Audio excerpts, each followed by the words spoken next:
believes that we should be bailing out corporations, whether they're auto industries or banks. And it is simply a matter that the auto industry would have survived. It would have survived through a bankruptcy process instead of Washington picking a winner and a loser. And in this case, the losers were the bondholders and the winners were the unions. That's fine. They did it. The unions survived. We have not survived in continuing to grow manufacturing jobs. We have a president and an economy right now that is choking our ability to be able to compete. I'm one of the few people up here who actually believes that we need a level playing field when it comes to manufacturing. That means a good tax code, a good regulatory environment, low energy prices, better opportunities for workers to get training. And also, I'm a supporter of the EXIM Bank.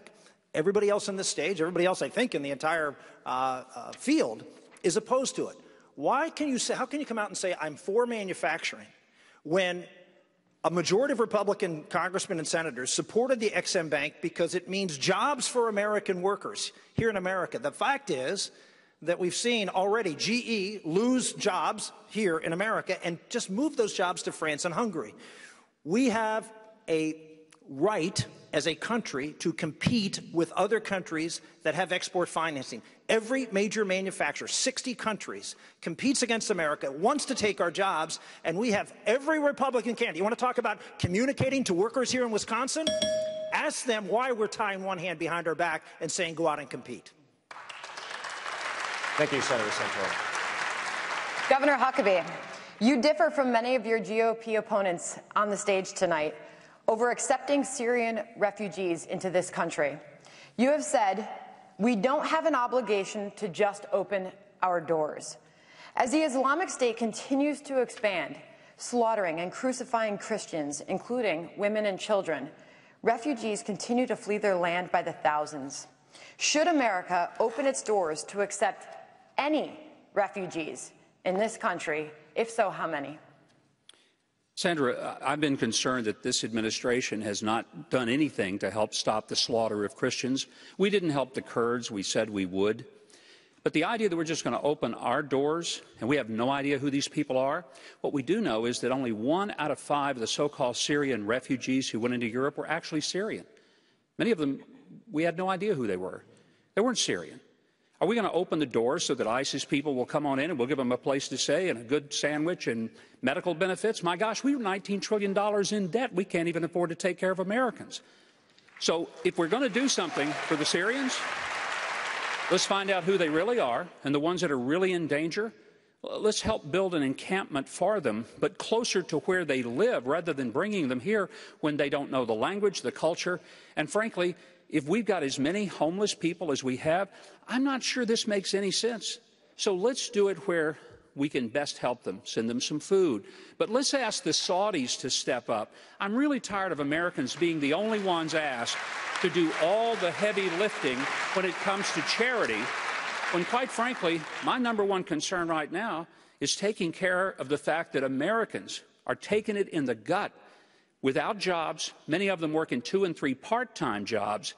And if America wants to do something great, let's get our economy growing again, stabilize the dollar, and we'll be in a much better position to help people around the world. All right, Governor Huckabee, thank you. Governor Christie, China is stealing our technology. China is pirating our intellectual property. And China is hacking into our computers, spying on American corporations, and spying on our citizens. China also slaps tariffs on U.S. goods, making it harder for us to sell our products. How are you going to stop it? Well, let's start with this. Remember why we're in the position we're in with China. Because an absolutely weak and feckless foreign policy that was engineered by Hillary Clinton and Barack Obama. That's why we're in the position we're in. Because, Trish, the Chinese don't take us seriously, and why should they? Why should they? They hacked into the American government's personnel file and took millions of records and cyber warfare against this country. I'm one of the victims of that hack. They took my Social Security number, my fingerprints as a former United States attorney that was on file in there. And what has this president done? Not one thing. Let me be really clear about what I would do. If the Chinese commit cyber warfare against us, they are going to see cyber warfare like they have never seen before. And that is a closed society in China where they're hiding information from their own people. The information we take, we'll make sure all the Chinese people see it. That'll have some real fun in Beijing when we start showing them how they're spending their money in China. And one last thing, I'll tell you this. They're building those artificial islands in the South China Sea, and the president won't, up until recently, wouldn't sail a ship within 12 miles or fly a plane over it. I'll tell you this, the first thing I'll do with the Chinese is I'll fly Air Force One over those islands. They'll know we mean business.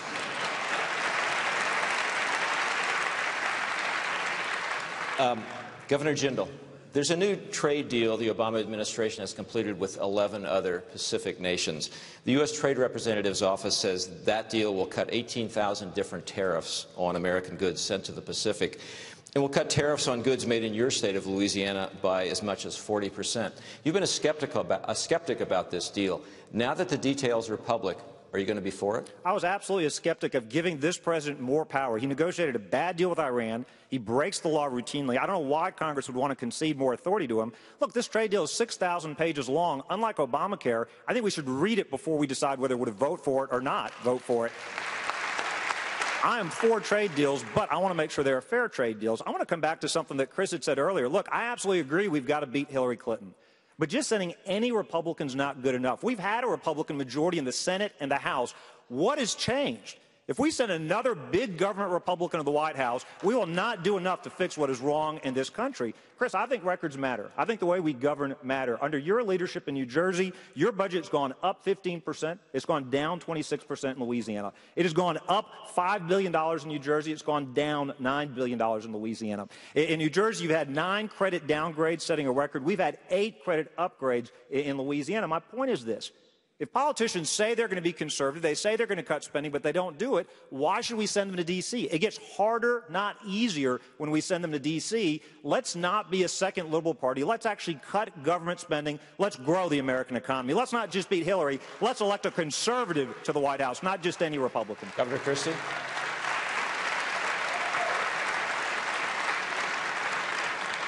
I'd say, Jerry, it's interesting. If you go to New Jersey, they'll call me lots of different things. A liberal's not one of them. And I would say this. I have great respect for Bobby's record in Louisiana. I think he's been a wonderful governor. I think he's provided outstanding leadership for that state, and I respect him for what he's done. And I think that all of us deserve that same level of respect. And my point is this.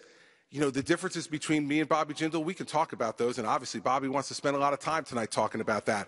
I'll tell you what I want to talk about. I want to talk about what's going to happen to this country if we have another 4 years of Barack Obama's policies.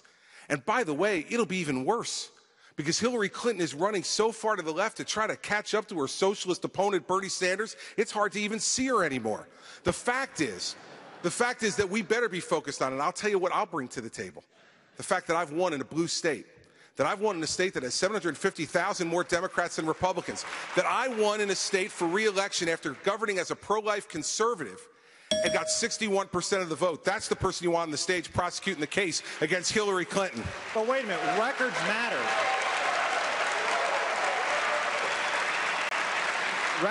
Records matter. Yes, we've got to beat Hillary Clinton, but Chris, it's also true that you expanded food stamps at a time that we've got record numbers of Americans on food stamps. It's also true you caved into Obamacare, you expanded Medicaid. We've got a choice in front of us. This is an important debate. This is not about comparing Louisiana to New Jersey or Bobby to Chris. This is an important debate for the American people. This is supposed to be an economics debate. Let's have a debate. Do we want to grow government, or do we want to grow the American economy? Do we want to grow dependence on government, or do we want to grow good-paying jobs in the private sector? Right. You don't grow the economy by putting more people on food stamps, more people in Medicaid. You grow the economy by cutting government, cutting spending. That's what we've done in Louisiana. You haven't done that in New Jersey. We need a conservative, not a big government Republican in D.C. Last word briefly. Sure. So let me just say this. It's interesting. I complimented Bobby. Imagine how much time he'd want if I actually criticized him. I mean, you know, the fact is, He's done a nice job down in Louisiana, and I don't have any problem with the job he's done. I've cut spending $2 billion except for our pension and health care in New Jersey, which is driven predominantly by Obamacare. We have reduced the number of employees we have in the state payroll by 15%. But you know what? The people out there don't care about any of that. You know what they care about? They care about who's going to be able to beat Hillary Clinton, who's going to keep their eye on the ball. I'm going to keep my eye on the ball. Thank you both governors. Next question to you, Governor. This is how we move our country forward. Look, this is not about between me and Chris. This I'd like to is get the that Republican Party. opportunity. All right, Governor Jindal, We're going to be the party of cutting government Let me get spending. in here, because the next question is to you, and it's on Obamacare. It is still unpopular with the American people. You've seen the polls. They show nearly half the country still opposes this law. You have been critical of your GOP opponents, some of them standing on the stage tonight, others later, notably Ted Cruz, for not having comprehensive plans. You say you do. What specifically makes your plan to replace Obamacare better than the opponents, some of them standing next to you? Well, look, only one other candidate actually has a plan. That's Jeb Bush, and he creates a new entitlement program. My plan actually gets rid of all of Obamacare. It's great that Senator Cruz will shut down the government over Obamacare, but he still hasn't given us his plan to get rid of it. It's great that other Republicans talk about getting rid of it. When you go to a town hall in Iowa or New Hampshire, ask them how they're going to actually get rid of it. My plan has been online for over a year. Gets rid of all of Obamacare, reduces the cost. It actually puts Americans, their patients, and their doctors back in control. And it actually helps those that really need this help. But this is one of the most critical issues we face domestically. Look, right now, I'm the only candidate running that refused to expand Medicaid. I'm the only one that turned down, that did what we could to fight Obamacare. This is an important point. And look, I appreciate Chris's nice compliments to me. And Chris, look, you've buried well. I love Mary Pat. But this isn't about me and Chris.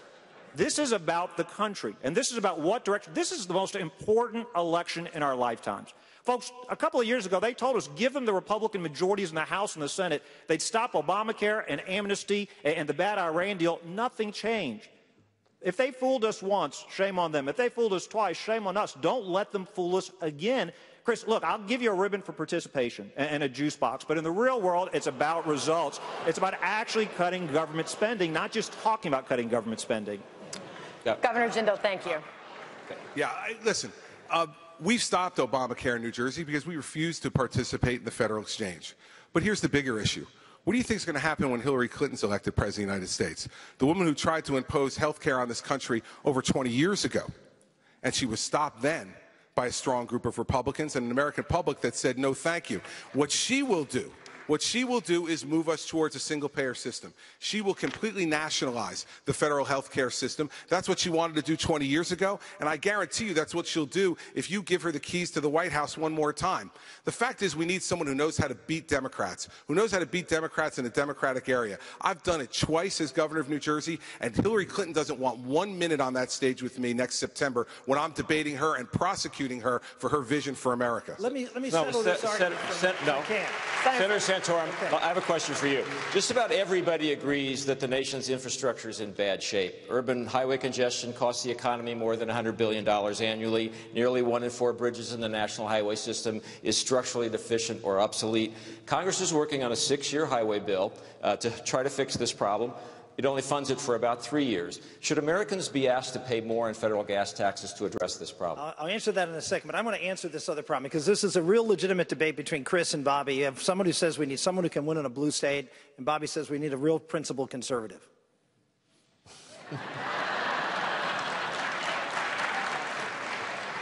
A 92% conservative voting record, and unlike some of the other senators that Bobby mentioned who hasn't done anything to cut federal spending, I was actually the author of welfare reform, which is the only time we've ever seen a federal entitlement actually cut. We cut it. Senate did exactly what every conservative says they want to do. We took the program, we eliminated the federal entitlement, we block granted it to the state, we capped the amount of money, cut it by 10%, and then put 2 requirements, work and time limits. We need to do that with the rest of the means-tested federal entitlements. I've done it, and I did it with a bipartisan support in the House and Senate, and after fighting 2 presidential vetoes by Bill Clinton. So I had a Democratic president. We had to get this through. No record of accomplishment. I agree with the folks